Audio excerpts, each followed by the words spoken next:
ক'ব বিচাৰিছো Assam association Singapore যদি আপোনালোকে আমাৰ এই অনুষ্ঠানটো চাই আছে এই মুহূৰ্তত মোৰ প্ৰথম কথাটো আপোনালোকৰ ওপৰত আপোনালোক গোটেই কিজন অসমীয়া মানুহ জীৱনখিনি আপোনালোকে জুবিনক লৈ গৈছিল সাগৰলৈ লৈ গৈছিল এই যে আপোনালোকে ফূৰ্তি তামাচা কৰি আছিল মই নাজানো আপোনালোক ছিংগাপুৰ আৰক্ষীৰ কবজাত আছে নে নাই শেখৰ জ্যোতি গোস্বামীয়ে কোৱা মতে জেৰা কৰাৰ পিছত যাবলৈ দিয়া হৈছে যি ধৰণে তেওঁলোক আহি আজি অসম পালেহি 19 তাৰিখৰ পৰা আজি 22 তাৰিখ পালেহি এই অসমীয়া কেইজনে যি কেইজন অসমীয়াই জুবিন গাৰ্গক ইয়টত উঠাই 19 তাৰিখে লৈ গৈছিল তালৈ আজি 4 দিন পাৰ হোৱাৰ পিছতো আপোনালোকে আনুষ্ঠানিকভাৱে এটা বিবৃতি দিয়াৰ কিয় প্ৰয়োজন বোধ কৰা নাই এতিয়ালৈকে আপোনালোকৰ এজনেও এই উপমন্যু তালুকদাৰেই হওক কোনোবা তন্ময় বোলা মানুহজনেই হওক যিমান কেইজন মানুহ আপোনালোক 12 জন মানুহ সেইদিনাখন আছিল জুবিন গাৰ্গৰ লগত আপোনালোকৰ কিয় সেই সাহস হোৱা নাই কিয় আপোনালোকে কোৱাৰ প্ৰয়োজন বোধ কৰা নাই যে ঘটনাটো আছিল এনেকুৱা অসমত আপোনালোকে অনাহক বিতৰ্ক নকৰিব বা আপোনালোকৰ সন্দেহ আশংকা যিবিলাক হৈছে এইবিলাক ভুৱা মিছা জুবিন গাৰ্গ আচলতে তেনেকুৱা একো হোৱা নাছিল আজি 4 দিন হ'ল আপোনালোকৰ কি সেই দায়িত্ববোধ নাই প্ৰত্যেক গৰাকী আপোনালোক অসমীয়া সুশিক্ষিত উচ্চ শিক্ষিত আৰু মই ভাবো স্বাভিমানী অসমীয়া সংস্কৃতিবান অসমীয়া আপোনালোকৰ এই দায়িত্বৰ কৰ্তব্যবোধ যদি নাই তেনেহলে আপোনালোকক অসমৰ মানুহে ভাবিব আপোনালোক অকল ফূৰ্তি তামাচা কৰি মদ খাই পেলাই মাতনামি কৰি ভাল পোৱা মানুহ সেই কথাটো হোৱা অনুচিত হেতু হ'ব নালাগে আপোনালোকে অন্তত এই সময়ত অসমৰ মানুহক আশ্বস্ত কৰিব পৰাকৈ আপোনালোক যি 12 জনে খেদিনাখন জুবিন গাৰ্গক সংগ দি পেলাই লৈ গৈছিল সেই দ্বীপটোলৈ আপোনালোকে লৈ যোৱাৰ কাৰণে আজি জুবিন গাৰ্গৰ এই অৱস্থা এটা কথা সঁচা জন্ম মৃত্যু বিবাহ ভগৱানে নিয়ন্ত্ৰণ কৰে জুবিনৰ মৃত্যু আছিল ছিংগাপুৰত তেনেকৈ মৰিবলগীয়া আছিল মৰিছে হয়তো বহুতে সেইটো কথাই ক'ব কিন্তু যিটো পৰিৱেশৰ সূচনা হৈছে এয়া মৃত্যু অনাকাংক্ষিত মৃত্যু এয়া মৃত্যু সন্দেহজনক মৃত্যু কিছুমান মৃত্যুৰ পিছত মানুহে আসল ৰহস্যটো জানিব বিচাৰে মাইকেল জেকসন 150 বছৰ জীয়াই থাকিব বিচাৰিছিল 50 বছৰ জীয়াই আছিল মাইকেল জেকসনৰ মৃত্যুৰ পিছত গোটেই পৃথিৱীয়ে জানিব বিচাৰিছিল যে মাইকেল জেকসনৰ কেনেকৈ মৃত্যু হৈছিল জুবিন গাৰ্গৰ মৃত্যুক লৈ কোটি কোটি মানুহৰ মনত একেই প্ৰশ্ন হৈছে সঁচাকৈ পানীত ডুবি তেওঁ সেই অসুখৰ বলি হৈ মৃত্যু হৈছিল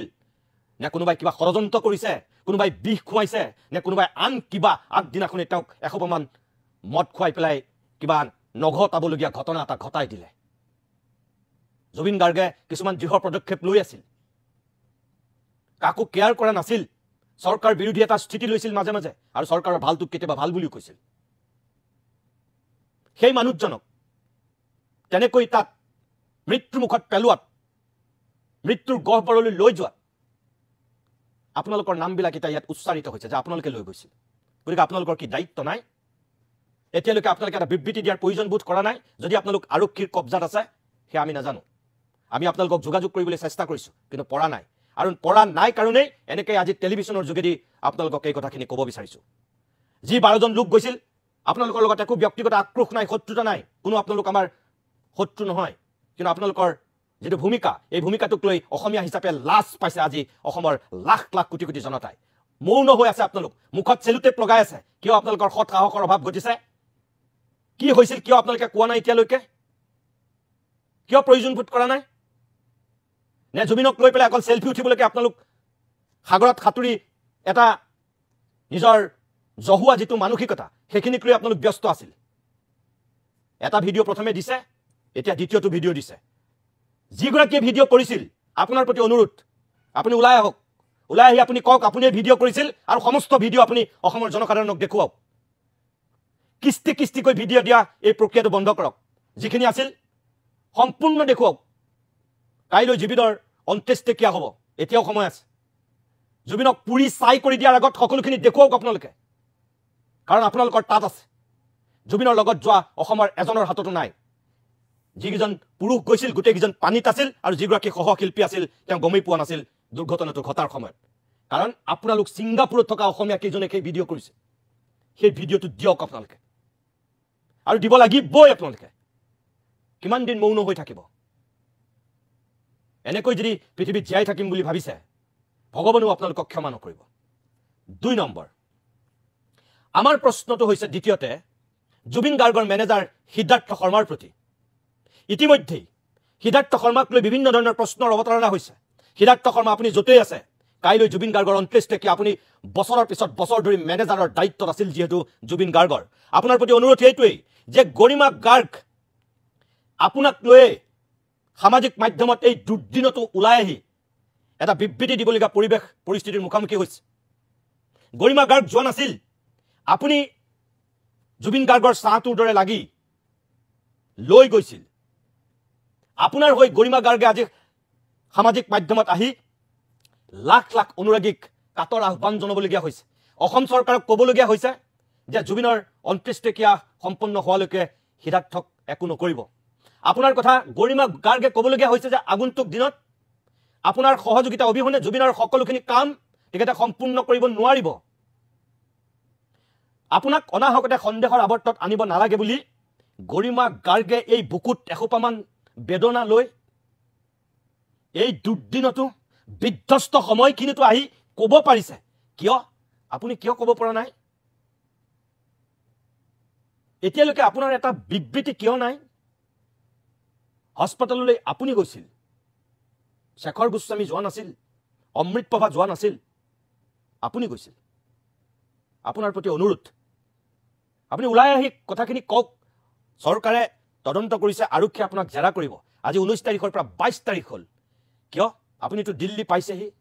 সিদ্ধাৰ্থ শৰ্মা দিল্লীতো আপুনি অসমৰ সাংবাদিকসকলক মাতি নি আপুনি কথাখিনি কোৱাত আপত্তি ক'ত আপুনি যদি নিৰ্দোষী সেইখিনি সৎ সাহস আপুনি কিয় দেখাব পৰা নাই ইমান বছৰ জুবিন গাৰ্গৰ লগত থকাৰ পিছত আজি মাত্ৰ কেইটামান ঘণ্টা বাকী আছে জুবিনক জ্বলাই দিব জুবিন চাই হৈ যাব আপুনি কি দূৰৰ পৰা টেলিভিছনত চাই থাকিব সেই দৃশ্য আপোনাৰ বিবেকে কোৱা নাই অসমৰ মানুহে আসল সত্যটো জানক ভয় কিহৰ আশংকা ক'ত এতিয়াও সময় আছে সামাজিক মাধ্যমতেই হওক সংবাদ মাধ্যমতেই হওক আপুনি আপোনাৰ নিজৰ স্থিতি স্পষ্ট কৰক সিদ্ধাৰ্থ শৰ্মা ডাঙৰীয়া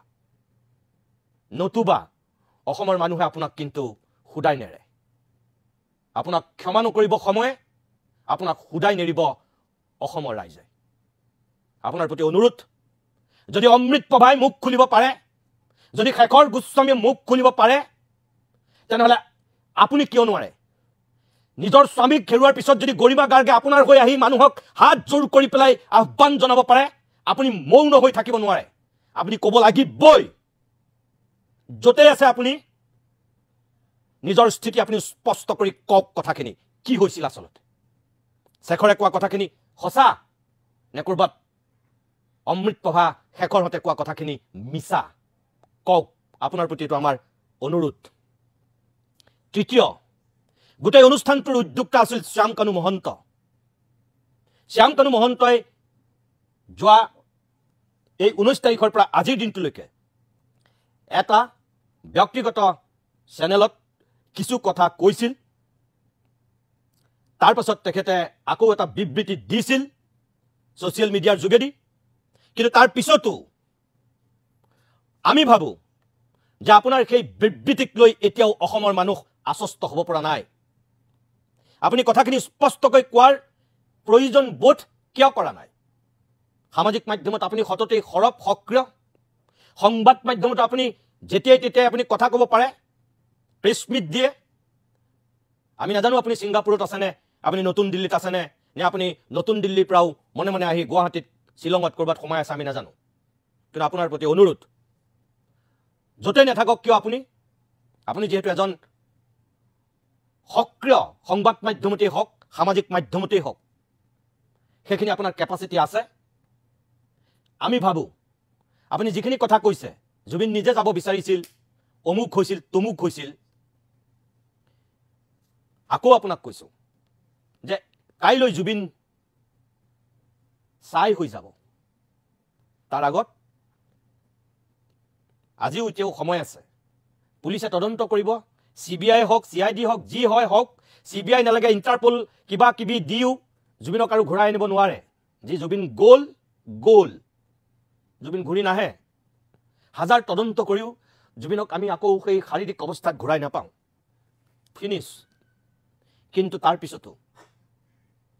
এই অসমৰ মানুহৰ আবেগক সন্মান জনাই কিছু দায়িত্ব পালন কৰক